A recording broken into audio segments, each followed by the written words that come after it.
অহর্নিশির প্রধান উদ্দেশ্য শ্রোতাদের বিনোদন, কোনো ধর্মীয় সম্প্রদায় ও ব্যক্তিগত বিশ্বাসকে আঘাত করা নয়।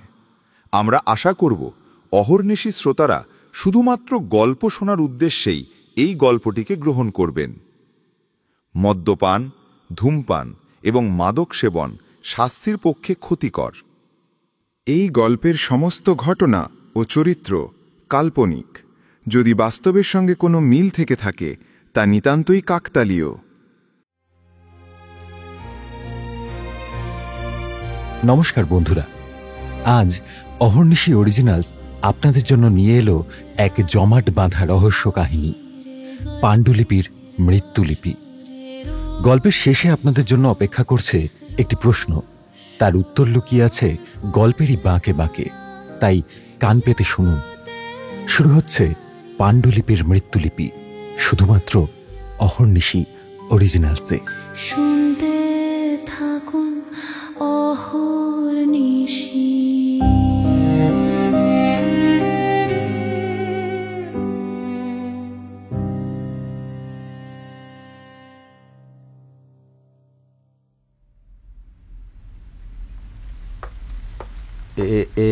এই নে, এই গেল আমার নৌকা।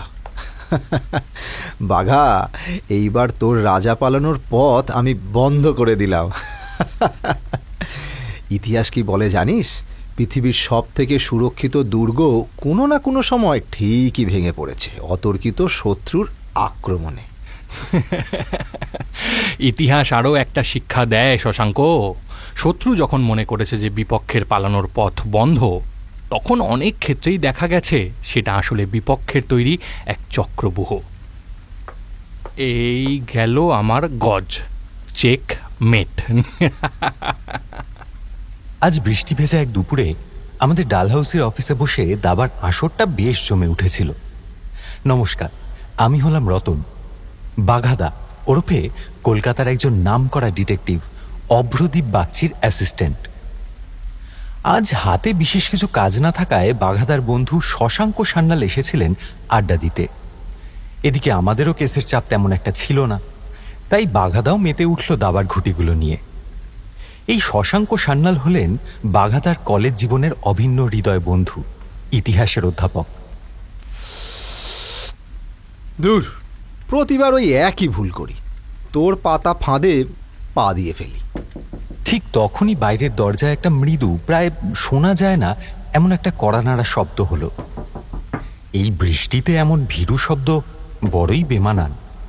এত বৃষ্টিতে কে আবার এলো? যেই এসে থাকুক, তার মনে সম্ভবত দ্বিধা এবং ভয় দুটোই রয়েছে। যা, দরজাটা খুলে দে। আমি উঠে গিয়ে দরজাটা খুললাম। দেখি 50-55 বছরের একজন ভদ্রলোক দাঁড়িয়ে, পরনে সাধারণ পাজামা পাঞ্জাবি, যা বৃষ্টির জলে প্রায় শরীরের সাথে লেপ্টে গেছে। হাতে একটা পুরনো কাপড়ের ব্যাগ, সেটাও একেবারে ভিজে সপসপ করছে। ভদ্রলোকের রোগাটে ফর্সা মুখ, চশমার কাঁচের পেছনে একজোড়া ক্লান্ত এবং আতঙ্কিত চোখ।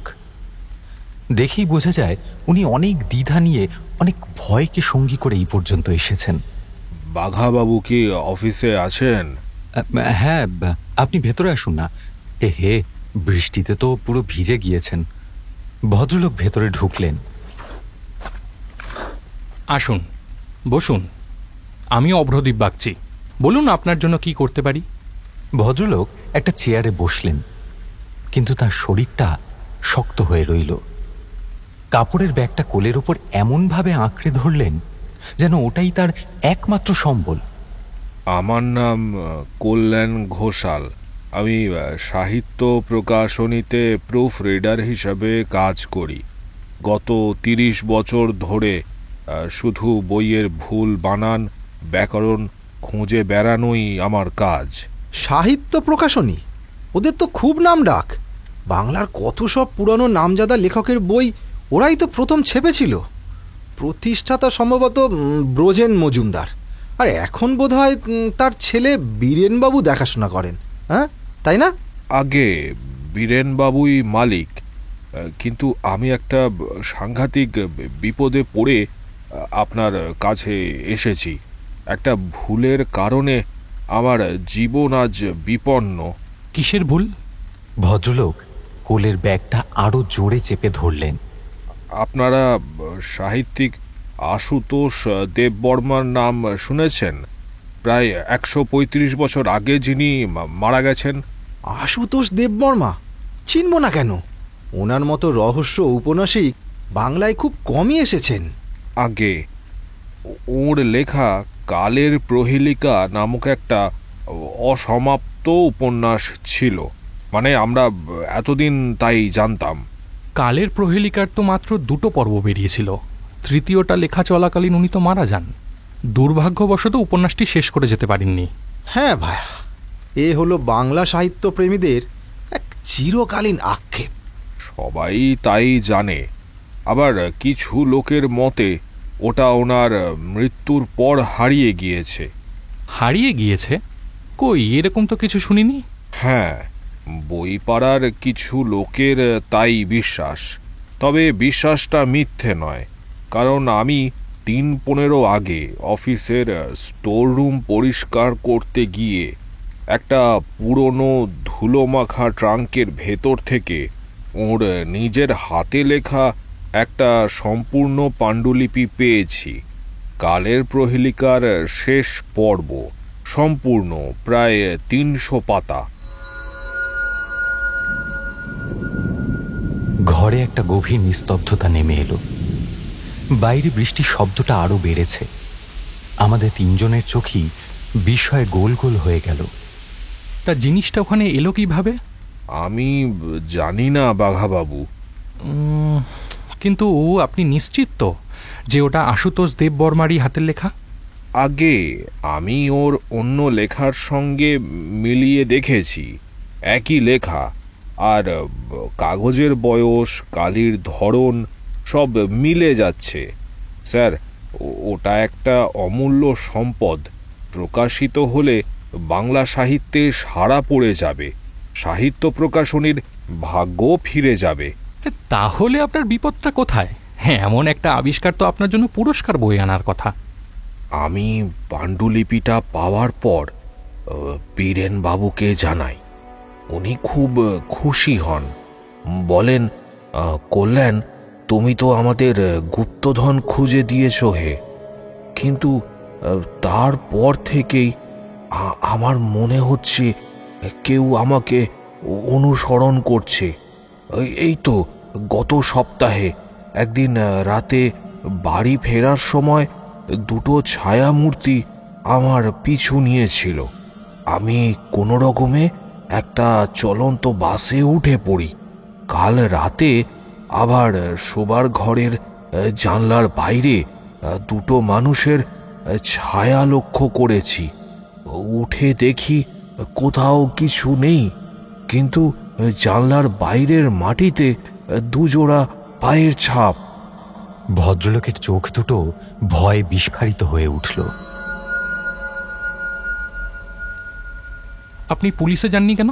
গেছিলাম, ওনারা তো আমার কথা হেসেই উড়িয়ে দিলেন, তাই বাধ্য হয়ে আপনার কাছে আসলাম। বাঘাবাবু, আমার দৃঢ় বিশ্বাস এই সাহিত্য প্রকাশনীর ভেতর থেকেই কেউ এই খবরটা পেয়েছে এবং পাণ্ডুলিপিটা হাতিয়ে নেওয়ার চেষ্টা করছে। বুঝতেই পারছেন, আশুতোষ দেববর্মার মতন একজন নামজাদা লেখক, যার বই বাজারে আসলে একেবারে হট কেকের মতো উঠে যেত, তার একটা জনপ্রিয় উপন্যাসের অপ্রকাশিত পাণ্ডুলিপির কি দাম হতে পারে বাজারে? আপনার কি কারোর ওপর কোনো সন্দেহ হচ্ছে? ঠিক বুঝতে পারছি না কাকে সন্দেহ করব। তবে মালিকের ছেলে সিদ্ধার্থবাবু আছেন, সিনিয়র এডিটর অনির্বাণ সেন আছেন। কে জানে কার মনে কি আছে। আমি শুধু জানি আমার জীবন বিপন্ন। পাণ্ডুলিপিটা এখন কোথায়? আমি ওটাকে ব্যাংকের লকারে রেখে দিয়েছি, কিন্তু ওরা যদি বুঝতে পারে ওটা আমার কাছে আছে, তাহলে তো ওরা আমাকে...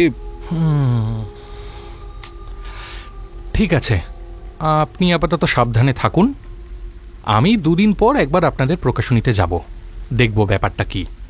আপনার ঠিকানা আর ফোন নাম্বার এই কাগজে লিখে দিয়ে যান। কল্যাণবাবু একটা কাগজে কাঁপা কাঁপা হাতে ঠিকানা লিখে বাঘাদার দিকে এগিয়ে দিলেন। তারপর প্রায় ছুটে ঘর থেকে বেরিয়ে গেলেন, যেন কোনো অদৃশ্য বিপদ তাকে তাড়া করছে। ভদ্রলোক চলে যাওয়ার পর আমরা অনেকক্ষণ চুপ করে বসে রইলাম। বাঘাদা গভীর চিন্তায় মগ্ন। ব্যাপারটা খুব গোলমেলে লাগছে বাঘা। একটা হারিয়ে যাওয়া পাণ্ডুলিপি, তার সাথে জড়িয়ে আছে ভয়, লোভ আর রহস্য, ঠিক যেন আশুতোষ দেববর্মার নিজের লেখা গল্পের প্লট। প্লটটা একটু বেশি নিখুঁত শশাঙ্ক, সেটাই আমার খটকা লাগছে। একজন সাধারণ প্রুফ রিডার হঠাৎ করে এমন একটা জিনিস আবিষ্কার করে ফেললেন, তাও আবার তাদের অফিসের ট্রাঙ্কের ভেতর, আর তারপরই তার পেছনে লোক লেগে গেল। ব্যাপারটা যতটা সরল মনে হচ্ছে ততটা সরল নাও হতে পারে।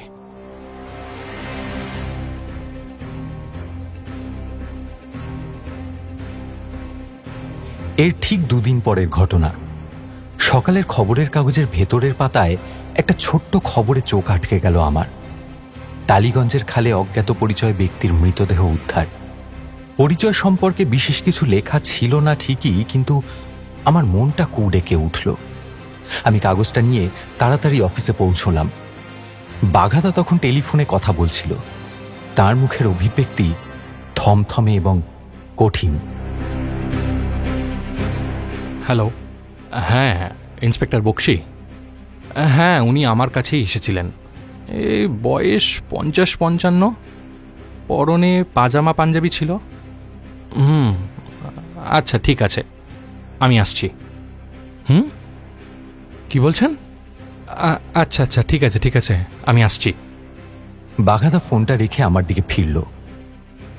কল্যাণ ঘোষাল মারা গেছেন। সে কি? আমিও না এই খবরের কাগজের খবরটা দেখে ছুটে এলাম। যদিও এখানে নাম উল্লেখ নেই, কিন্তু তাও কেমন একটা যেন সন্দেহ হচ্ছিল।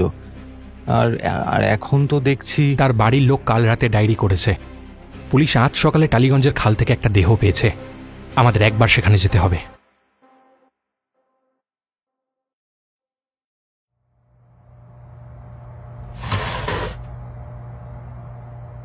মর্গে গিয়ে যা দেখলাম তার জন্য আমি মানসিকভাবে প্রস্তুত ছিলাম না। একটা স্ট্রেচারের ওপর সাদা চাদরে ঢাকা একটা শরীর। চাদর সরাতেই দেখলাম মুখটা ফুলে বিকৃত হয়ে গেছে, কিন্তু চিনতে অসুবিধে হলো না। ইনি কল্যাণ ঘোষাল, সেই ভীতু নিরীহ প্রুফ রিডার যিনি আমাদের কাছে সাহায্য চাইতে এসেছিলেন।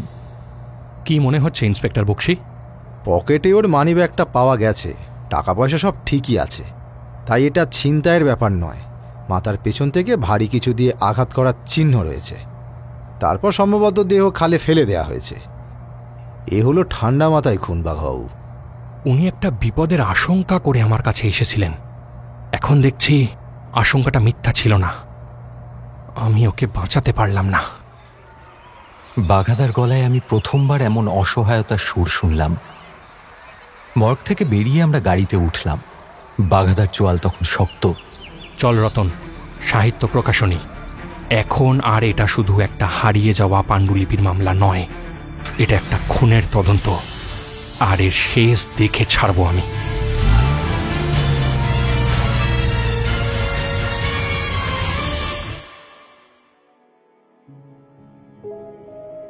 কল্যাণ ঘোষালের নিষ্প্রাণ দেহটা মর্গে রেখে আমরা যখন বেরিয়ে এলাম, বাঘাদার মুখটা তখন পাথরের মতন কঠিন। গাড়িতে কোনো কথা হলো না।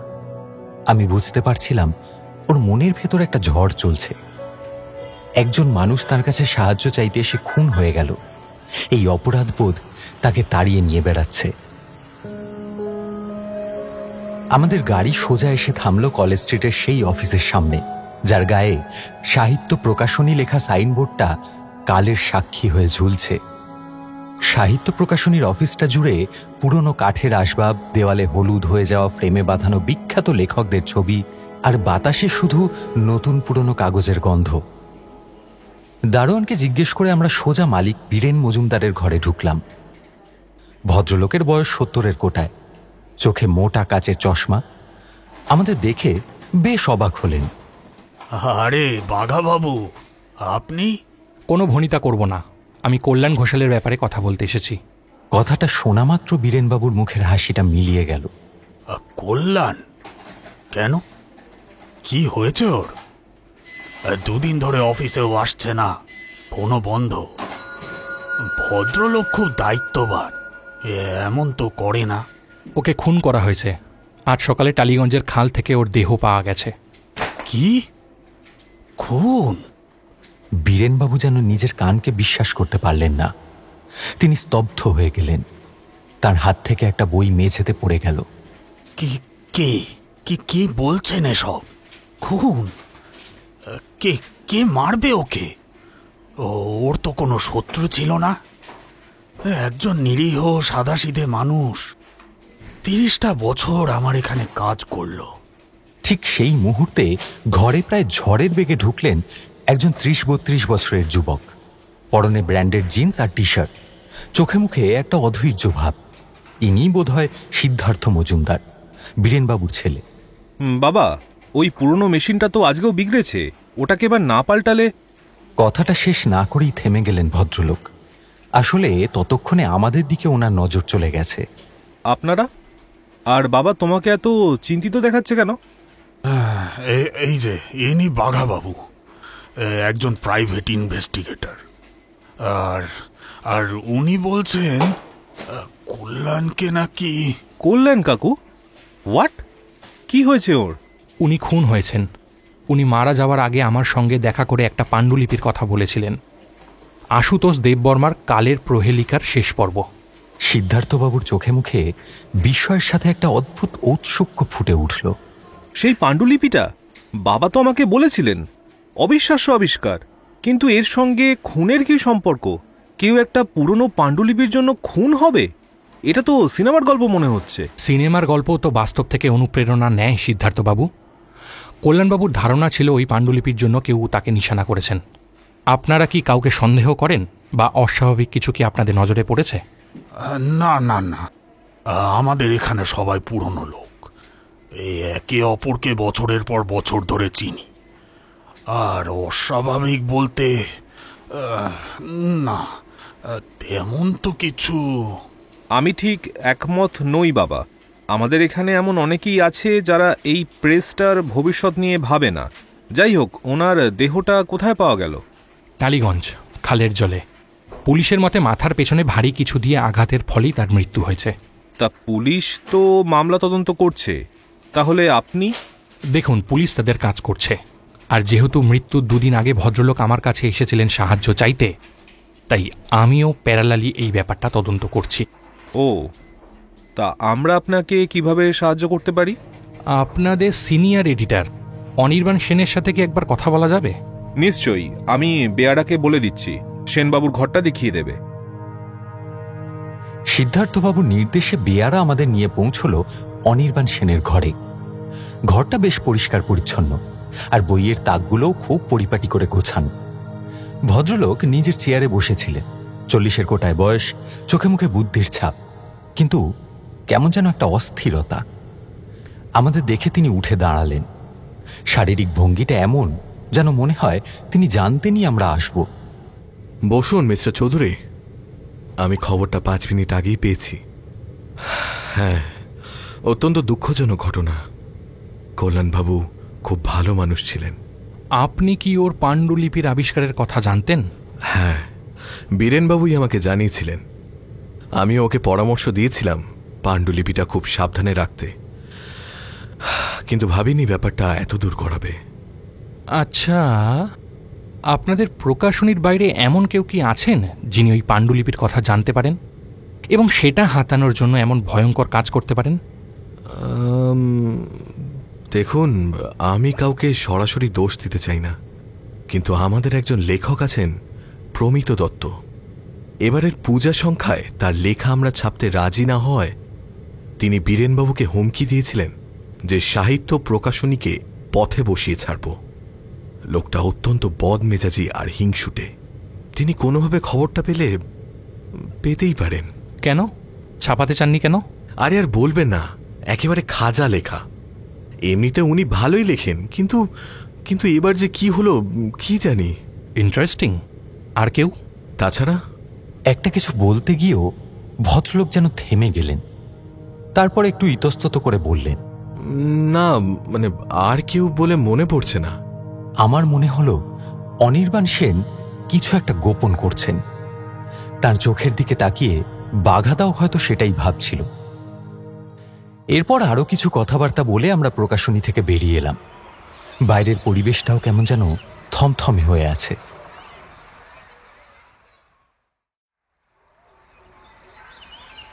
সেদিন বিকেলে আমি একা গিয়েছিলাম কল্যাণ ঘোষালের বাড়িতে। বাঘাদা বলেছিল, পুলিশি জেরার বাইরে সাধারণ কথাবার্তা থেকেও অনেক সময় গুরুত্বপূর্ণ সূত্র পাওয়া যায়। তুই যা, একবার ওনার বাড়ি থেকে ঘুরে আয়। কল্যাণবাবুর বাড়িটা বেহালার একটা শান্ত গলিতে, ছোট ছিমছাম ফ্ল্যাট। দরজা খুলে দিলেন এক ভদ্রমহিলা, চোখে মুখে গভীর শোকের ছায়া। কাকে চাই? নমস্কার, আমি রতন, ডিটেকটিভ অভ্রদীপ বাগচির অ্যাসিস্ট্যান্ট। আপনি নিশ্চয়ই কল্যাণবাবুর? হ্যাঁ, আমি ওনার স্ত্রী। কিন্তু ডিটেকটিভ অভ্রদীপ বাগচির অ্যাসিস্ট্যান্ট? তা আপনি হঠাৎ এখানে, কি ব্যাপার? আসলে কল্যাণবাবু মৃত্যুর 2 দিন আগে একবার আমাদের অফিসে এসেছিলেন একটা বিষয় নিয়ে। এই বিষয়ে একটু আপনার সঙ্গে কথা বলতে এসেছি। আমার পরিচয় পেয়ে উনি ভেতরে আসতে বললেন। ঘরের চারিদিকে শুধু বই আর বই, দেখেই বোঝা যায় মানুষটা বই নিয়েই বাঁচতেন। 30টা বছর একসাথে কাটালাম, ওর তো কোনো শত্রু ছিল না। কে এমন করলো আমি কিছুই বুঝতে পারছি না। আচ্ছা, উনি কি গত কয়েকদিন কোনো কারণে চিন্তিত ছিলেন, বা ওর আচরণে কি কোনো পরিবর্তন লক্ষ্য করেছিলেন আপনি? হ্যাঁ হ্যাঁ হ্যাঁ, ওই পাণ্ডুলিপিটা পাওয়ার পর থেকেই কেমন যেন অস্থির হয়ে গিয়েছিল। বলতেন একটা গুপ্তধন আগলে বসে আছি। রাতে ভালো করে ঘুমোতেন না। পড়ার ঘরে বসে 2-1বার ফোনে কাউকে চাপা গলায় ধমকাতেও শুনেছি। ধমকাতে? কিন্তু ওনাকে তো খুব শান্ত স্বভাবেরই মনে হয়েছিল আমাদের। হ্যাঁ, আমিও অবাক হয়েছিলাম। জিজ্ঞেস করায় বলেছিলেন অফিসের ব্যাপারে কিছু টাকা পয়সার লেনদেন আছে। কিন্তু ওরকম রাখতে আমি আগে কখনো ওকে দেখিনি। আচ্ছা, যদি কিছু মনে না করেন, আমি একবার ওনার পড়ার ঘরটা দেখতে পারি? নিশ্চয়ই। রেবতী দেবী আমাকে কল্যাণবাবুর পড়ার ঘরে নিয়ে গেলেন। খানিক খোঁজাখুঁজির পর ও টেবিলের ড্রয়ার খুলতেই একটা ব্যাংকের পাসবুক খোলা অবস্থায় পড়ে থাকতে দেখলাম। সমস্ত ছোটখাটো ট্রানজ্যাকশনের মধ্যে একটা বড় ট্রানজ্যাকশন আলাদা করে নজর কাড়ল। মৃত্যুর ঠিক 3 দিন আগে উনি ব্যাংক থেকে একেবারে 50,000 টাকা তুলেছিলেন।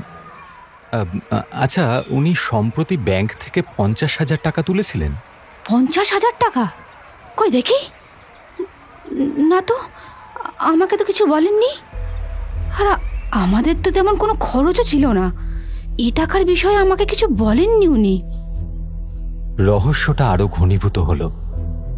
একজন সাধারণ প্রুফ রিডার, যিনি চাকরির বাইরে কিছুই জানতেন না, তিনি মৃত্যুর আগে কাউকে ফোনে ধমকাচ্ছেন আর লুকিয়ে ব্যাংক থেকে মোটা অঙ্কের টাকা তুলছেন। কেন? টাকাটা কোথায় গেল? আমি ভদ্রমহিলাকে আশ্বস্ত করে বেরিয়ে এলাম। ফেরার পথে বাঘাদার কথাগুলোই বারবার মনে পড়ছিল। শত্রু যখন মনে করেছে যে বিপক্ষের পালানোর পথ বন্ধ, তখন অনেক ক্ষেত্রেই দেখা গেছে আসলে সেটা বিপক্ষের তৈরি একটা চক্রব্যূহ।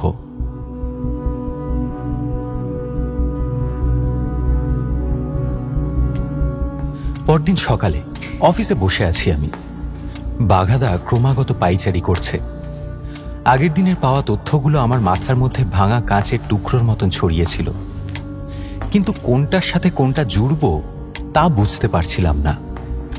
কল্যাণ ঘোষালের দ্বৈত সত্তা, একদিকে নিরীহ ভীতু প্রুফ রিডার, অন্যদিকে কাউকে ফোনে হুমকি দেওয়া এবং লুকিয়ে মোটা অঙ্কের টাকা তোলা এক রহস্যময় ব্যক্তি। সাহিত্য প্রকাশনীর ভেতরের চাপা উত্তেজনা, আর তার সঙ্গে যোগ হয়েছে অনির্বাণ সেনের ছুড়ে দেওয়া নতুন একটা নাম, প্রমিত দত্ত। বাঘাদা ক্রমাগত পাইচারি করছে ঠিকই, কিন্তু আমি জানতাম এই পাইচারির মানে। এখন তার মস্তিষ্কের ভেতর তথ্যের ঝড় বইছে।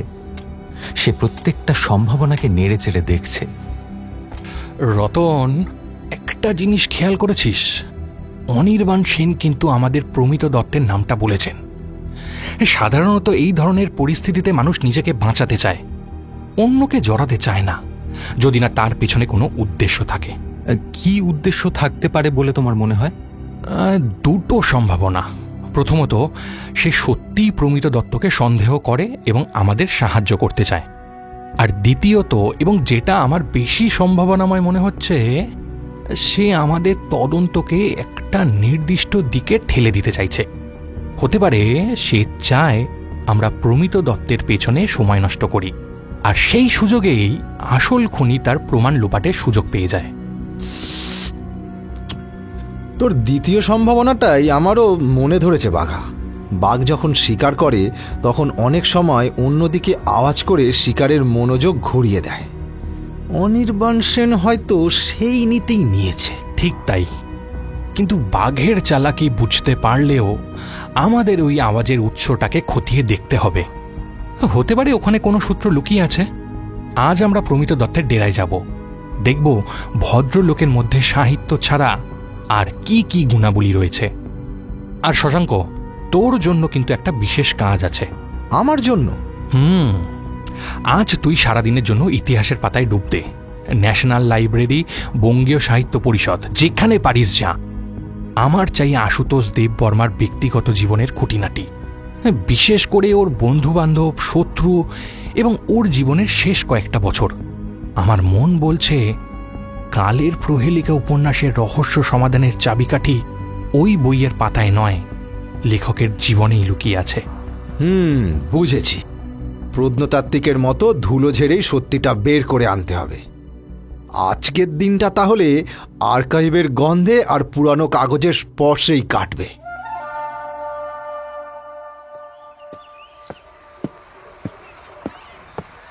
উত্তর কলকাতার ঘিঞ্জি গলির এক পুরনো বাড়ির 3 তলায় থাকেন লেখক প্রমিত দত্ত।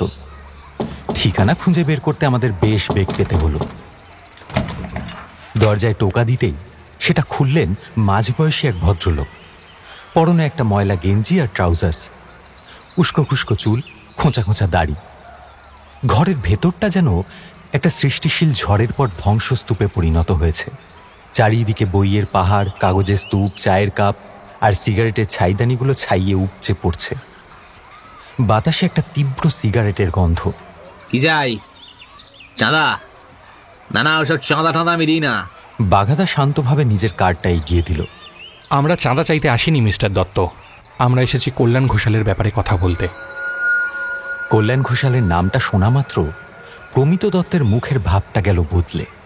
একটা সূক্ষ্ম চমক খেলে গেল তার চোখে, যা তিনি লুকোনোর চেষ্টা করেও পারলেন না। কোন কল্যাণ ঘোষাল? না, আমি চিনি না, আর আমারও তো সময় নেই আপনাদের সঙ্গে গল্প করা। কথাটা বলেই ভদ্রলোক দরজার পাল্লাটা বন্ধ করতে গেলেন, আর তখনই বাঘাদা একটা পা ঘরের মধ্যে ঢুকিয়ে বাধা দিল। সেই কল্যাণ ঘোষাল যিনি সাহিত্য প্রকাশনীতে কাজ করতেন এবং যাকে 2 দিন আগে খুন করা হয়েছে। অনির্বাণ সেন বললেন আপনার সাথে নাকি ওর বেশ চেনা জানা ছিল। অনির্বাণ সেনের নাম শুনে প্রমিত দত্তের চোখ দুটো জ্বলে উঠল। ওই কেউটে সাপটার নাম আমার সামনে একদম করবেন না। ওই অনির্বাণ সেন আর সাঙ্গপাঙ্গরা আমার লেখার কদর বুঝল না। সাহিত্য প্রকাশনী ওটা একটা চোরেদের রাখ না। ওরা শুধু চেনা জানা আর তিলের জোরে বই ছাপে। আমার মতো সাহিত্যিকের প্রতিভা ওরা ছুঁড়ে ফেলে দিয়েছে। আমি ওদের ধ্বংস করতে চাই। হ্যাঁ, চাই। সেই কারণেই কি আপনি কল্যাণ ঘোষালের সাথে যোগাযোগ করেছিলেন, ওদের কোনো গোপন খবর জানার জন্য? আমি আপনাদের কোনো প্রশ্নের উত্তর দিতে বাধ্য নই। আমি ওকে চিনতাম না, আর খুনের দিন আমি সারাদিন বাড়িতেই ছিলাম। আমার নতুন একটা উপন্যাস লিখছিলাম। আপনার এই কথার কোনো সাক্ষী আছে? লেখক যখন লেখে তখন একাই থাকে ভাই। আমার সাক্ষী আছে তো, ওই যে দেওয়ালের টিকটিকি, এই সিগারেটের ধোঁয়া। জান, পারলে জেরা করুন। এবার আপনারা আসতে পারেন, আমার ভাবনার সুতোটা ছিঁড়ে যাচ্ছে। আমরা বেরিয়ে এলাম। লোকটার উদ্ধত আচরণের পেছনে কি শুধুই একজন প্রত্যাখ্যাত লেখকের অভিমান, নাকি অপরাধ ঢাকার চেষ্টা? বাঘাদা কোনো কথা না বলে গাড়িতে এসে বসল। কি বুঝলে বাঘাদা? লোকটা কি মিথ্যে কথা বলছে? লোকটা অভিনয় করতে জানে, কিন্তু ভালো অভিনেতা নয়। কল্যাণ ঘোষালের নামটা শোনা মাত্রই ওর চোখের মনি যেভাবে সংকুচিত হয়েছিল, সেটা একজন সম্পূর্ণ অপরিচিত মানুষের প্রতিক্রিয়া নয়। ওরা একে অপরকে চিনত, কিন্তু কেন সেই পরিচয়টা লুকানোর চেষ্টা করছে সেটাই এখন প্রশ্ন। আমরা যখন প্রমিত দত্তের বাড়ি থেকে অফিসে ফিরছি, তখন বাঘাদার ফোনে শশাঙ্কদার ফোন এলো। বাঘাদা ফোনটার লাউডস্পিকার অন করলো। শশাঙ্কদার গলা উত্তেজনায় কাঁপছে। বাঘা, পেয়ে গেছি। কি পেলি? তুই তো জানিস, অনেক বিখ্যাত লেখক, শিল্পী বা গুরুত্বপূর্ণ ব্যক্তিরা মনে করেন যে তাদের ব্যক্তিগত লেখা চিঠি বা ডায়েরি ইতিহাসের একটা গুরুত্বপূর্ণ দলিল। তাই তারা নিজের মৃত্যুর আগেই তাদের কাগজপত্র কোনো নির্ভরযোগ্য প্রতিষ্ঠানকে দান করে যান। হ্যাঁ জানি, কিন্তু তাতে কি? আরে তাতেই তো হলো ভাই। আজ আমি ন্যাশনাল লাইব্রেরির আর্কাইভ সেকশনে সারা দিন কাটিয়েছি। সেখানে সাধারণের প্রবেশ নিষেধ, কিন্তু বিশেষ অনুমতি নিয়ে আমি ঘন্টার পর ঘন্টা ধরে আশুতোষ দেববর্মার সমসাময়িক বিভিন্ন পত্রিকা, চিঠি আর নথি ঘেঁটেছি। সেই খুঁজতেই দুপুর গড়িয়ে বিকেল হলো। আর্কাইভের গার্ড তো বারবার তাগাদা দিচ্ছিল বন্ধ করার জন্য। তখন 4:30 বেজে গেছিল। গার্ড তো প্রচন্ড ক্ষেপে উঠল আমার উপর, বলল আর সময় দেয়া যাবে না। আমি বললাম আর 5টা মিনিট ভাই, শুধু এই একটাই বাক্স। তা গার্ড তো প্রায় জোর করে এই বাক্সটা কেড়ে নিতে যাচ্ছিল। এমন সময় আমার হাতে একটা পুরানো চামড়া বাঁধানো খাতা উঠে এলো। সেটার উপরে কোনো নাম লেখা নেই, কিন্তু প্রথম পাতা খুলতেই দেখলাম এ তো আশুতোষ দেববর্মার নিজের হাতে লেখা ব্যক্তিগত ডায়েরি। তারপর আমি প্রায় নিঃশ্বাস বন্ধ করে পাতা উল্টাতে লাগলাম। ডায়েরির বেশিরভাগ পাতাতেই তো ব্যক্তিগত জীবনের নানান কথা, তার লেখার রসদ খোঁজার গল্প, কিন্তু শেষের দিকে কয়েকটা পাতায় এসে আমার বুকের ভেতরটা উত্তেজনায় ধুকপুক ধুকপুক করতে লাগলো। কি লেখা আছে তাতে?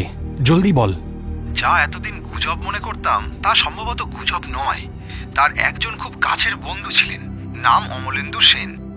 উনিও সাহিত্যিক হিসাবে প্রতিষ্ঠা পাওয়ার চেষ্টা করেছিলেন। আশুতোষ তার কালের প্রহেলিকা উপন্যাসের মূল ভাবনা, গল্পের মোড় সবকিছু বন্ধুর সঙ্গে আলোচনা করতেন। আমি এটাই আশঙ্কা করেছিলাম। কি আশঙ্কা? পরে বলছি, তারপর বল শশাঙ্ক।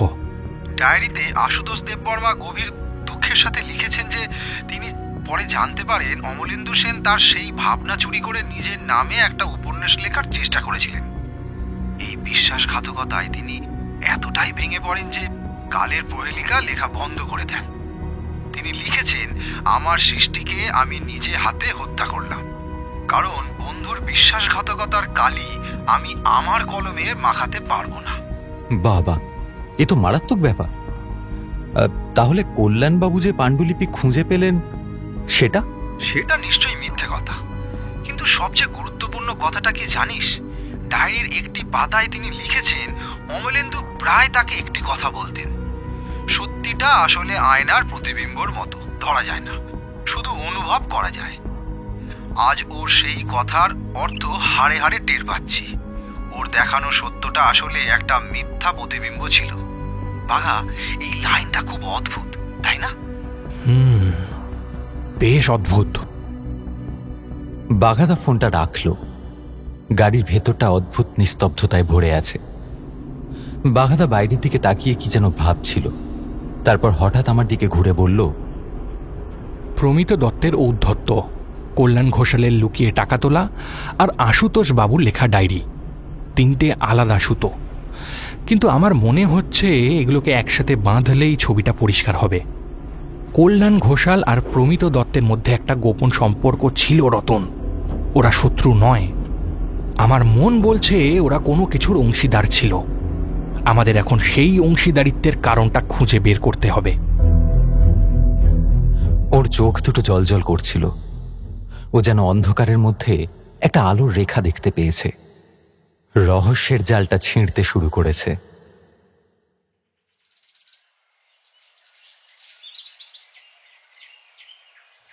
তৃতীয় দিনের সকালটা শুরু হলো একটা অদ্ভুত নিস্তব্ধতা দিয়ে।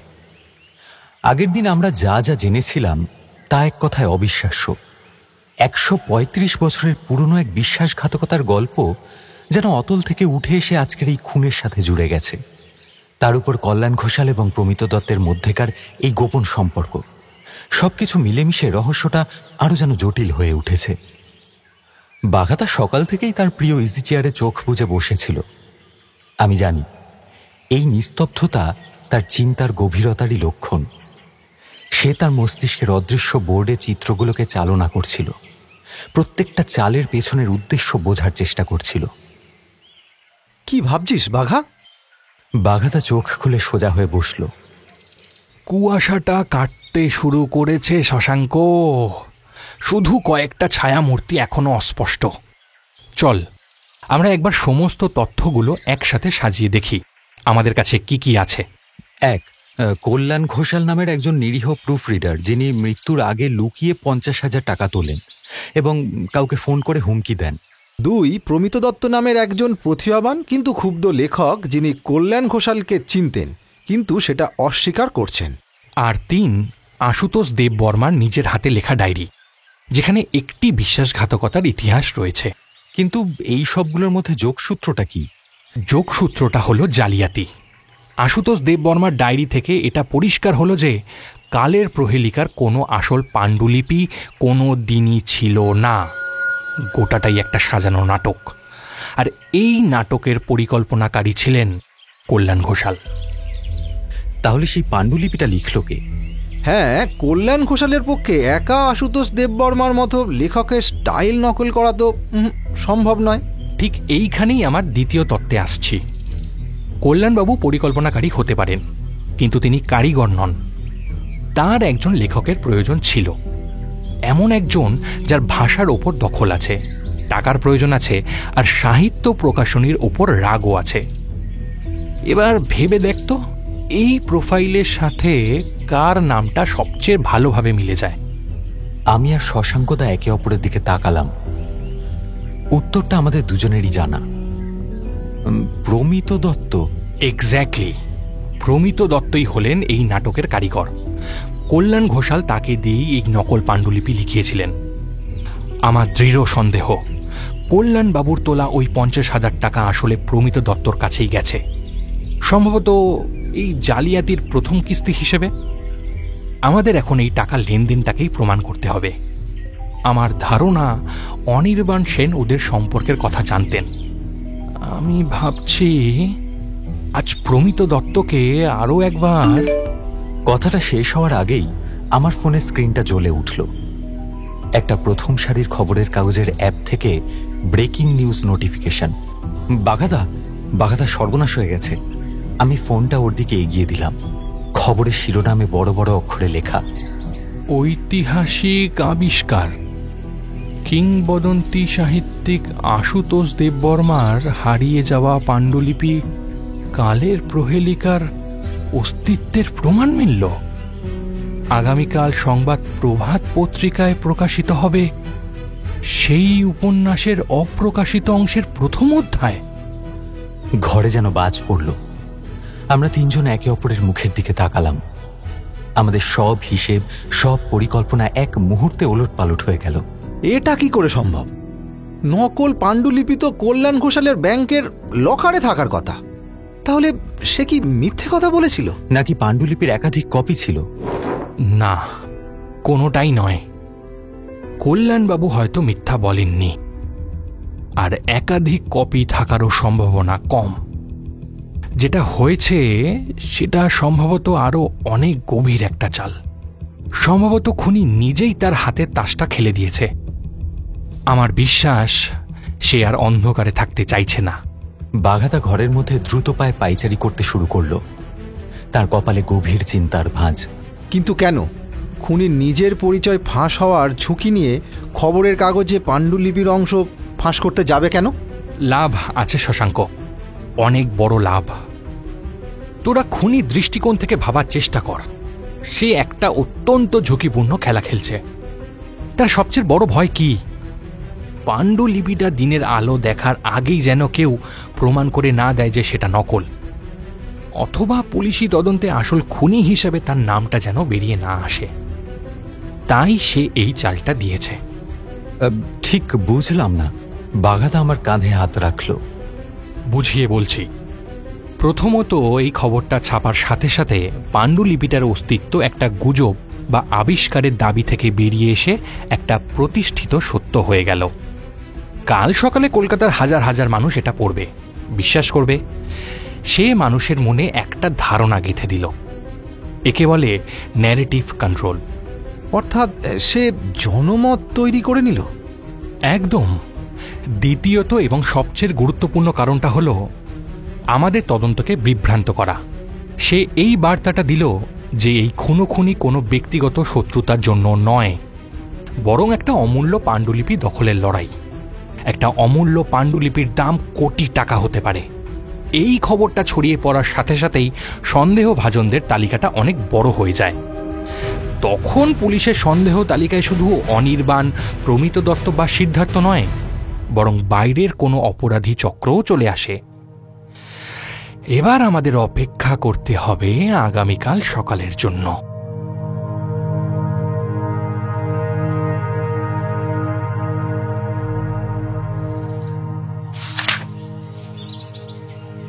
পরদিন সকালে আমরা তিনজন সংবাদ প্রভাত পত্রিকাটা নিয়ে প্রায় ঝাঁপিয়ে পড়লাম। ভেতরের পাতায় বড় করে ছাপা হয়েছে কালের প্রহেলিকার একটা গোটা অধ্যায়। আমরা রুদ্ধশ্বাসে পড়তে শুরু করলাম। লেখার ধরন, শব্দের ব্যবহার, বাক্যের গঠন সব কিছু হুবহু আশুতোষ দেববর্মার মতোই। এতটাই নিখুঁত যে পড়ার সময় শশাঙ্কদার মতন বিশেষজ্ঞের কপালেও ভাঁজ পড়ল। অবিশ্বাস্য! এ তো মনে হচ্ছে যেন স্বয়ং আশুতোষ দেববর্মা নিজে এসে লিখে দিয়ে গেছেন। পড়তে পড়তে আমি তো প্রায় বিশ্বাস করেই ফেলেছিলাম যে আমরাই হয়তো ভুল ভাবছি। প্রায় বিশ্বাস আর পুরোপুরি বিশ্বাস, এর মধ্যকার দূরত্বটাই হলো সত্য আর মিথ্যার পার্থক্য। শশাঙ্ক, আরও একবার পড়, প্রত্যেক কটা শব্দ মন দিয়ে পড়। জালিয়াত যতই নিখুঁত হোক, সে তার সময়ের বাইরে যেতে পারে না। কোথাও না কোথাও সে নিজের যুগের একটা ছাপ ফেলেই যাবে। আমরা আবার পড়লাম, লাইন বাই লাইন, শব্দ বাই শব্দ। গল্পের প্রেক্ষাপট 19 শতকের শেষ ভাগ। চরিত্রটা কথা বলছে সেই সময়ের ভাষায়। কিন্তু একটা জায়গায় এসে শশাঙ্কদা হঠাৎ বিদ্যুৎস্পৃষ্টের মতন সোজা হয়ে বসল। পেয়ে গেছি। এই লাইনটা। অলোকেশ তার নোটবুকে সোডিয়াম থায়োসালফেটের দ্রবণ দিয়ে অদৃশ্য কালি দৃশ্যমান করল। হতেই পারে না, এটা অসম্ভব। কেন? কি হয়েছে এতে? এই বিশেষ যৌগটি আবিষ্কার হয়েছিল অনেক আগে, কিন্তু এই নামে এটি জনপ্রিয় হয় এবং ফটোগ্রাফিতে এর বহুল ব্যবহার শুরু হয় 20 শতাব্দীর শুরুতে। আশুতোষ দেববর্মা মারা যান 1890 সালে। তার পক্ষে ওই সময় দাঁড়িয়ে ওই নির্দিষ্ট রাসায়নিকটির নাম ব্যবহার করা প্রায় অসম্ভব। এটা একটা অ্যানক্রিজম, অর্থাৎ কালানুক্রমিক ভুল। আমাদের সবার মুখেই ফুটে উঠল জয়ের হাসি।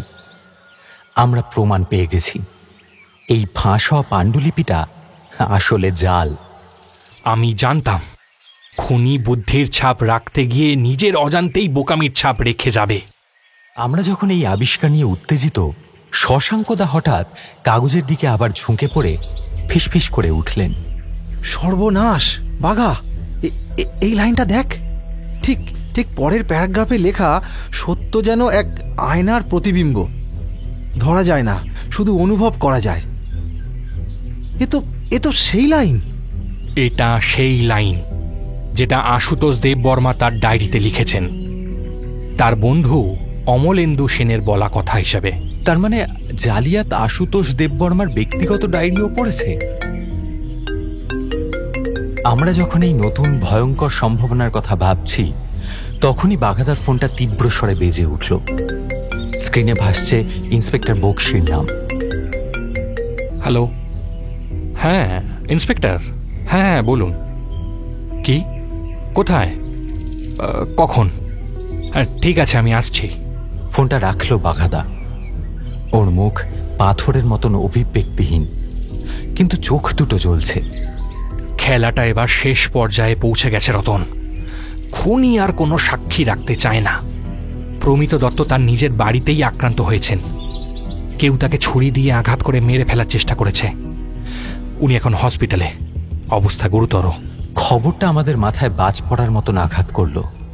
আমাদের ওয়ার্কিং থিওরির প্রধান দুটো চরিত্রের একজন মৃত, অন্যজন মৃত্যুর সাথে পাঞ্জা লড়ছে। খুনি তার পথের সমস্ত কাঁটা একে একে সরিয়ে দিচ্ছে। আমাদের হাতে সময় খুব কম। কিছু বুঝলি বাঘা? আমার মাথা তো গুলিয়ে যাচ্ছে। প্রমিত দত্ত যদি জালিয়াতির অংশীদার হয় তাহলে খুনি তাকে সরাতে চাইবে কেন? সে তার দাবার বোর্ড থেকে শেষ ঘটিটা সরানোর চেষ্টা করেছে। ভেবে দেখ, কল্যাণ ঘোষাল মৃত, প্রমিত দত্ত যদি মারা যেত তাহলে এই চক্রান্তের মাস্টার মাইন্ড কে? সেটা চিরকাল অন্ধকারেই থেকে যেত। তার মানে আমাদের তত্ত্ব ঠিক পথেই ছিল। প্রমিত দত্ত সত্যিই কিছু জানে। হ্যাঁ, আর সেটাই এখন আমাদের একমাত্র ভরসা। ইন্সপেক্টর বক্সি জানিয়েছেন প্রমিতের জ্ঞান ফিরেছে, কিন্তু সে প্রচণ্ড আতঙ্কের মধ্যে আছে, কারোর সাথে কথা বলতে চাইছে না। আমাদের একবার চেষ্টা করে দেখতে হবে।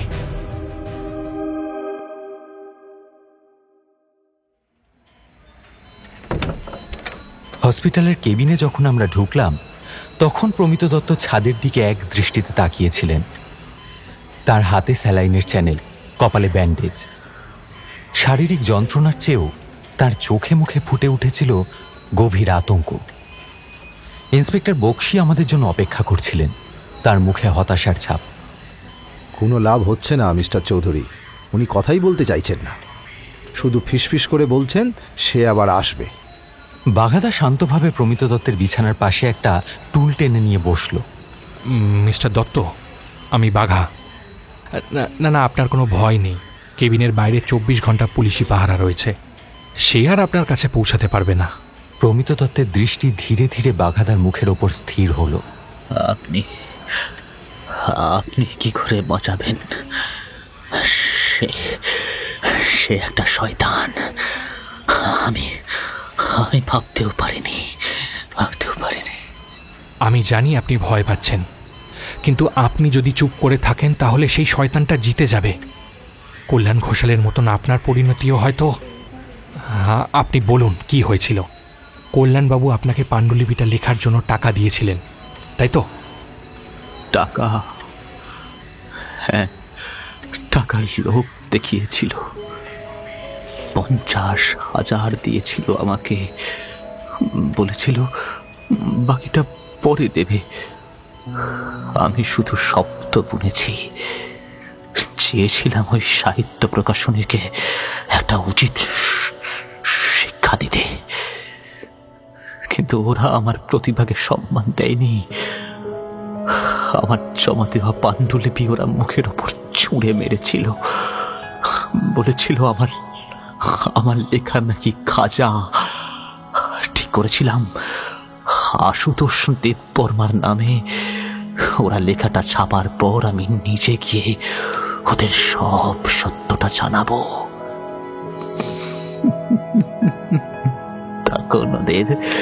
তখন ওদের মুখের অভিব্যক্তি দেখার মতন হবে। কি বলেন বাঘা বাবু? কিন্তু আমি ভাবিনি যে খেলাটা এত ভয়ঙ্কর হবে, মানুষ খুন হবে। আপনাকে কে আক্রমণ করেছে তার মুখ দেখেছিলেন? না, পিছন থেকে। আমি আমার পড়ার ঘরে লিখছিলাম, হঠাৎ আলোটা চলে যায়, আর তারপরেই মুখ ঢাকা ছিল, কিন্তু দস্তা ধরতে সময় ওর হাতের অস্ত্রটা আমার হাতে লাগে। একটা ঠান্ডা ভারী ধাতুর জিনিস, ওই পেপার কাটার মতো, বুঝলেন? আর ওর একটা হাতল। আমার তালুতে একটা আঁচড় লাগে, একটা খোদাই করা অক্ষরের মতো, খুব ধারালো। প্রমিত দত্ত আর কোনো কথা বলতে পারলেন না। নার্স এসে আমাদের বেরিয়ে যেতে বললেন। বাঘাদা ইন্সপেক্টর বক্সিকে ইশারায় কিছু বললেন। ইন্সপেক্টর বক্সি নার্সকে অনুরোধ করলেন আর 2 মিনিট সময় দিতে। তারপর আমি, ইন্সপেক্টর বক্সি এবং নার্স 3 জনেই বেরিয়ে এলাম বাইরে। কিছুক্ষণ পর বাঘাদাও বেরিয়ে এলো। তুমি এতক্ষণ ভিতরে কি করছিলে? এই চক্রান্তের পেছনের আসল মুখটা চেনার চেষ্টা। চেষ্টায় সফল হলে ঠিক সময় জানতে পারবি। আমরা তাহলে এখন কোথায় যাব? সাহিত্য প্রকাশনী।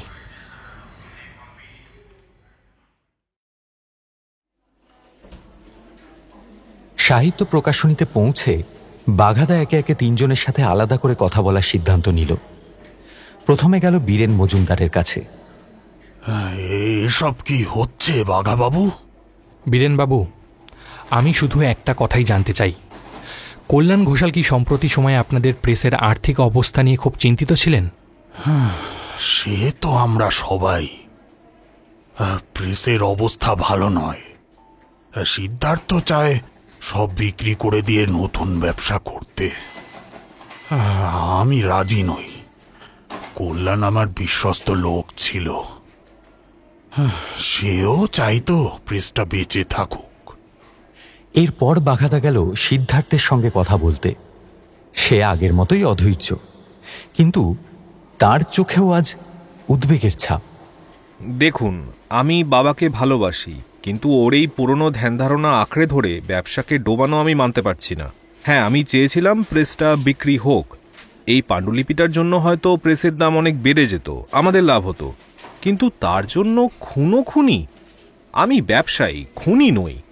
সব শেষে বাঘাদা ঢুকল অনির্বাণ সেনের ঘরে। অনির্বাণ আগের মতোই শান্ত, পরিপাটি, কিন্তু বাঘাদা ঘরে ঢুকতেই তিনি যে বইটা পড়ছিলেন সেটা যেভাবে বন্ধ করলেন তাতে তার ভেতরের অস্থিরতা ধরা পড়ে গেল। আবার কোনো নতুন খবর মিস্টার চৌধুরী? প্রমিত দত্তের অবস্থা কেমন? উনি বেঁচে যাবেন, তবে খুব ভয় পেয়েছেন। যাই হোক, আমি অন্য একটা কাজে এসেছিলাম। আচ্ছা, আপনার পরিবারেও কি কেউ কোনোদিন লেখক ছিলেন? অনির্বাণ সেনের মুখটা মুহূর্তে ফ্যাকাশে হয়ে গেল। কই না তো, আমাদের পরিবারে আবার লেখক আসবে কোথা থেকে? আচ্ছা, খবরের কাগজে যে অংশটা ছাপা হয়েছে সেটা তো আপনি নিশ্চয়ই পড়েছেন। একজন বিশেষজ্ঞ হিসেবে আপনার কি মত? লেখাটা কি আসল বলে মনে হয়? লেখার ধরন প্রায় মিলে যায়, তবে তবে নিশ্চিত করে বলা খুব কঠিন। মানে অনেক ভালো নকলও তো হয়। বাঘাদা আর কোনো কথা না বলে ঘর থেকে বেরিয়ে এলো, কিন্তু আমি দেখলাম অনির্বাণ সেনের কপালে বিন্দু বিন্দু ঘাম জমেছে। তার শান্ত বুদ্ধিদীপ্ত মুখোশের আড়ালে যে একটা আতঙ্কিত মন লুকিয়ে আছে তা স্পষ্ট বোঝা যাচ্ছিল। বাঘাদা, তুমি তো কাউকেই কিছু বললে না, শুধু কয়েকটা সাধারণ প্রশ্ন করলে। মনস্তত্ত্বের লড়াইয়ে প্রশ্নটাই সবচেয়ে বড় অস্ত্র, রতন। আমি শুধু দেখতে চেয়েছিলাম কার বর্মে কোথায় চির ধরে। আমি আমার উত্তর পেয়ে গেছি। আমি জানি খুনি কে, আমি জানি সে কেন খুন করেছে। এখন শুধু তাকে সর্বসমক্ষে আয়নার সামনে দাঁড় করানোর অপেক্ষা।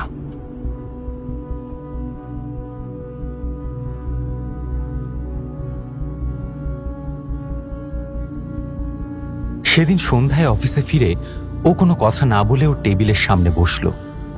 তারপর একটা সাদা কাগজে সমস্ত সূত্র, কল্যাণ ঘোষালের টাকা তোলা, প্রমিত দত্তের বয়ান, ডায়েরির সেই অদ্ভুত লাইন, খোদাই করা অস্ত্রের বর্ণনা আর 3 সন্দেহভাজনের প্রতিক্রিয়া, সব কিছু পাশাপাশি লিখল। আমি আর শশাঙ্কতা দূর থেকে দেখলাম বাঘাদার চোখের দৃষ্টি ক্রমশ তীক্ষ্ণ থেকে তীক্ষ্ণতর হচ্ছে। ভাঙা কাচের টুকরোগুলো জুড়ে গিয়ে একটা সম্পূর্ণ ছবি তৈরি হচ্ছে তার মস্তিষ্কে। প্রায় 1 ঘন্টা পর বাঘাদা মুখ তুলল, তারপর ফোনটা তুলে নিল। প্রথমে ফোন করল ইন্সপেক্টর বক্সিকে, তারপর বীরেন মজুমদারকে। হ্যাঁ বীরেনবাবু, আমি চাই কাল সকাল 10টায় আপনি, সিদ্ধার্থবাবু এবং অনির্বাণবাবু আপনারা 3 জনই যেন অফিসে উপস্থিত থাকেন। কাল সকালেই আপনাদের কালের প্রহেলিকার আসল রহস্যের সমাধান হয়ে যাবে।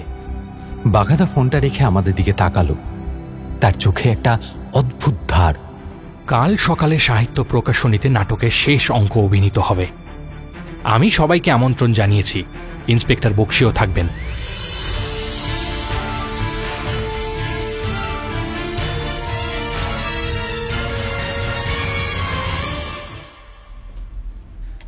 পরের দিন সকাল 10টা, সাহিত্য প্রকাশনীর কনফারেন্স রুম।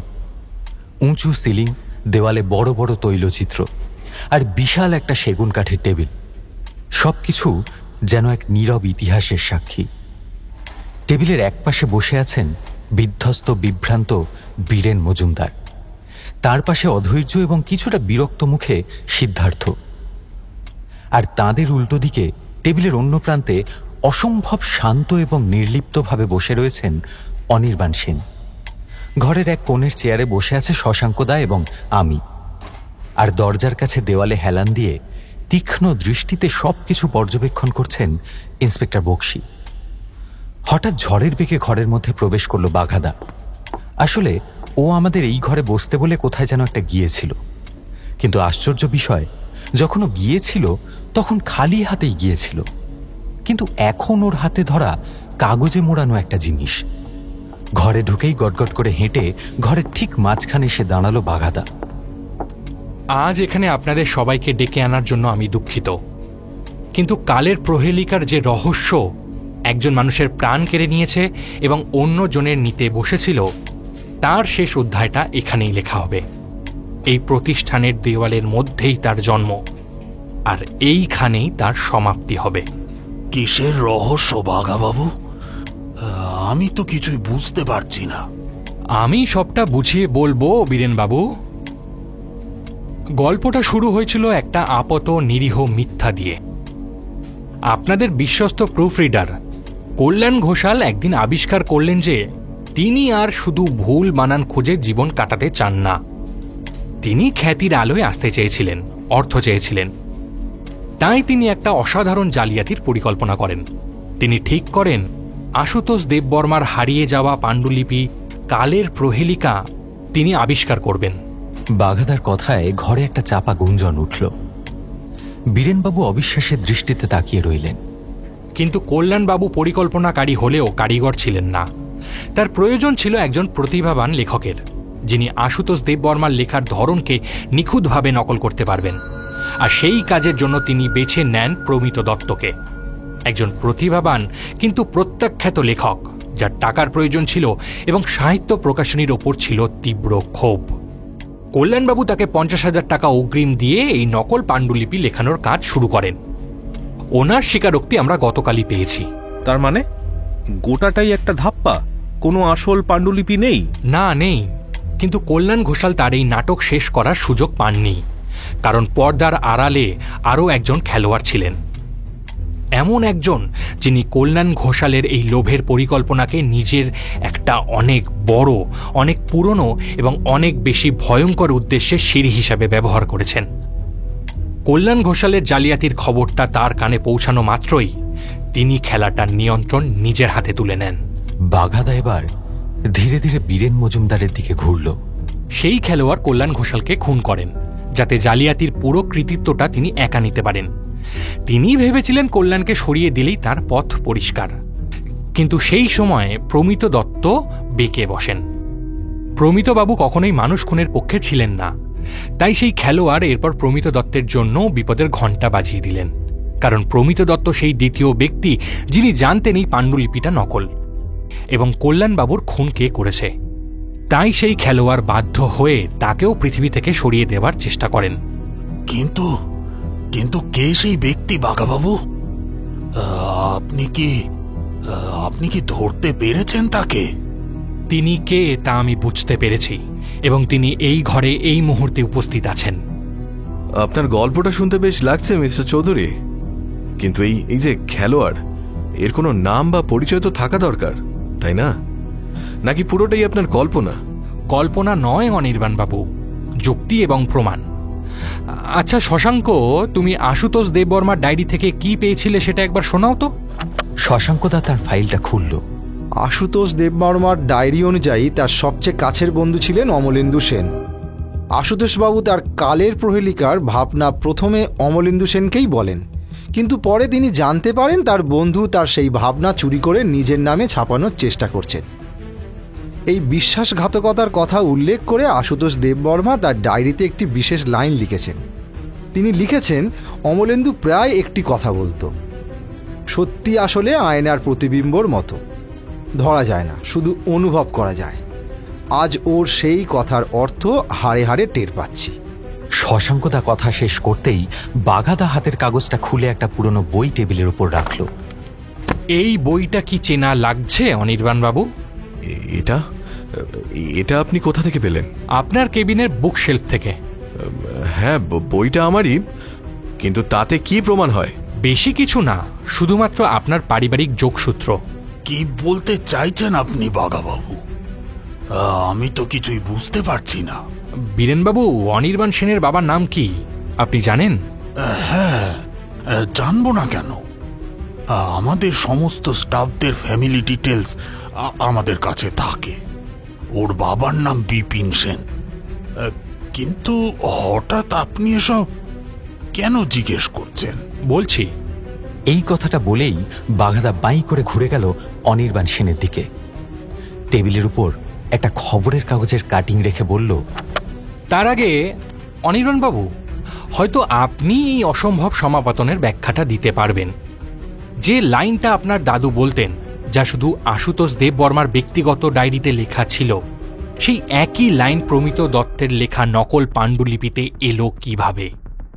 যদি না আপনি সেই লাইনটা পাণ্ডুলিপিতে যোগ করার পরামর্শ দিয়ে থাকেন, লেখাটাকে আরো বিশ্বাসযোগ্য করে তোলার জন্য। অনির্বাণ সেনের মুখটা ছাইয়ের মতন সাদা হয়ে গেল। ঘরে উপস্থিত প্রত্যেকটি লোক এক ঝটকায় উঠে দাঁড়িয়ে পড়লেন। কে আমার দাদু? আপনি কি যাতা বলছেন? আর মিথ্যা কথা বলে লাভ নেই অনির্বাণ বাবু। আপনার দাদুর নাম যে অমলেন্দু সেন, সেটা আমি অনেক আগেই অনুমান করেছিলাম। আপনার কাছে কি প্রমাণ আছে? আইডেন্টিটি এস্টাবলিশড করার রাস্তা অনেক কিছুই আছে অনির্বাণ বাবু, কিন্তু আপাতত এই বইটাই ধরে নি। এত ভনিতা না করে সোজা সাপটা কেন বলছেন না বাঘাবাবু? এই বইয়ের লেখক হচ্ছেন অমলেন্দু সেন। বইটা তিনি তার ছেলেকে উৎসর্গ করেছেন, যার নাম বিপিন সেন। কি? অনির্বাণ তুমি?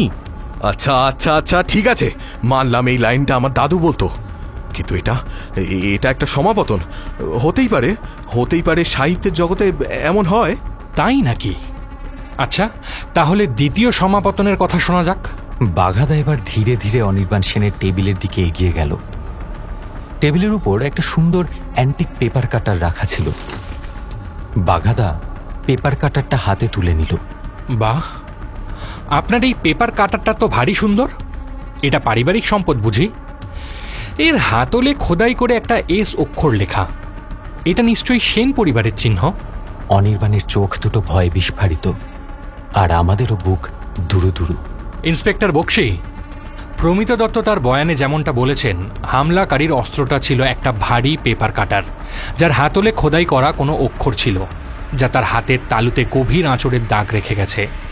আমার দৃঢ় বিশ্বাস, এই অস্ত্রটা ফরেন্সিক পরীক্ষার জন্য পাঠালে আপনি প্রমিত দত্তের, এবং আমি যদি খুব ভুল না হই, তাহলে কল্যাণ ঘোষালেরও রক্ত এবং চামড়ার নমুনা খুঁজে পাবেন। চেকমেট। অনির্বাণ সেনের পালানোর আর কোনো পথ খোলা রইল না। তার এতদিনের সাজানো শান্ত বুদ্ধিদীপ্ত মুখোশটা খসে পড়ল এক ঝটকায়। তিনি ধপ করে চেয়ারে বসে কান্নায় ভেঙে পড়লেন। হ্যাঁ হ্যাঁ হ্যাঁ হ্যাঁ, আমিই করেছি। আমার দাদু চোর ছিলেন না, আশুতোষ দেববর্মাই তার ভাবনা চুরি করেছিলেন। আমি শুধু আমার পরিবারের সম্মান ফিরিয়ে আনতে চেয়েছিলাম। কল্যাণ ঘোষাল একটা সামান্য প্রুফ রিডার হয়ে এত বড় একটা সুযোগের কথা জেনে গেছিল। ওইটার যোগ্য ছিল না। আমি ওকে সরিয়ে দিয়েছি। প্রমিতকেও সরাতে চেয়েছিলাম। আমি শুধু আমার দাদুর সুবিচার চেয়েছিলাম। সুবিচার পাইয়ে দেবার আরও রাস্তা ছিল অনির্বাণ বাবু। আপনি সেই সব রাস্তায় না হেঁটে দুজন মানুষের রক্তে নিজের হাতটা রাঙিয়ে বসলেন। এর থেকে বড় মূর্খামি আর কি বা হতে পারে? ইন্সপেক্টর বক্সি, বাকিটা আপনার কাজ।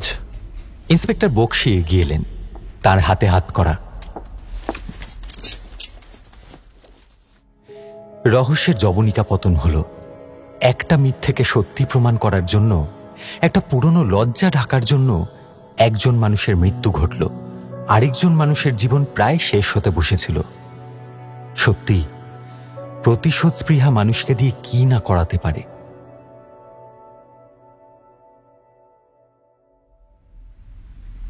সেদিন সন্ধ্যায় আমরা আমাদের অফিসে বসেছিলাম। বাইরে টিপটিপ করে বৃষ্টি পড়ছে, যেন এইমাত্র ঘটে যাওয়া নাটক দেখে প্রকৃতি চোখের জল ফেলছে। ভাবা যায় বাঘা, একটা নকল পাণ্ডুলিপি যা আদতে অস্তিত্বহীন, তারই রহস্য ভেদ করতে গিয়ে এতগুলো ঘটনা ঘটে গেল। পাণ্ডুলিপিটা নকল হতে পারে শশাঙ্ক, কিন্তু মানুষের মনের ভেতরের লোভ, উচ্চাকাঙ্ক্ষা আর প্রতিহিংসা এগুলো খাঁটি আর মারাত্মক।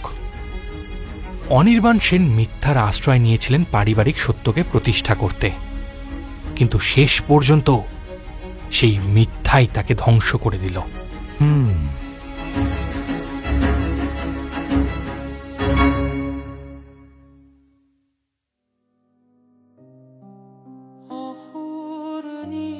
শেষ হলো এক জটিল রহস্যের জাল বোনা, যেখানে একটি অতীতের ভুল শোধরাতে গিয়ে বর্তমান হয়ে উঠল রক্তমাখা। একটি অসমাপ্ত পাণ্ডুলিপির মৃত্যুলিপি লেখা হল দুটি প্রাণের বিনিময়ে। আজকের এই গল্পে বিভিন্ন চরিত্রে কণ্ঠ অভিনয় করেছেন শশাঙ্ক সান্যাল ও ইন্সপেক্টর বক্সির চরিত্রে মিঠুন, অভ্রদীপ বাগচি ওরফে বাঘার চরিত্রে সুরজিৎ, কল্যাণ ঘোষাল ও সিদ্ধার্থ মজুমদারের চরিত্রে সৌমিক, বীরেন মজুমদারের চরিত্রে সুলিপ্ত, অনির্বাণ সেন অনিকেত, রেবতী সোমা, প্রমিত দত্তের চরিত্রে আলাপন, আর গল্পের কথক রতনের চরিত্রে আমি অভিজিৎ। এবারে আসি প্রশ্নে, যার জন্য আপনারা এতক্ষণ ধরে অপেক্ষা করছিলেন। খুনি প্রমিত দত্তকে যে অস্ত্র দিয়ে আঘাত করেছিল, বলুন তো সেই অস্ত্রটি কি ছিল এবং তাতে কোন বিশেষ চিহ্ন ছিল? গল্প রিলিজ হওয়ার 48 ঘন্টার মধ্যে আপনাদের নাম ও ঠিকানা সহ উত্তর নিচের কমেন্ট বক্সে জানান। সঠিক উত্তরদাতাদের নাম ঘোষণা করা হবে আমাদের পরবর্তী গল্পে। খুব শীঘ্রই আরও এক নতুন রোমাঞ্চকর গল্প নিয়ে আমরা ফিরে আসব। শুনতে থাকুন অহর্নিশি। শুনতে থাকুন অহর্নিশি।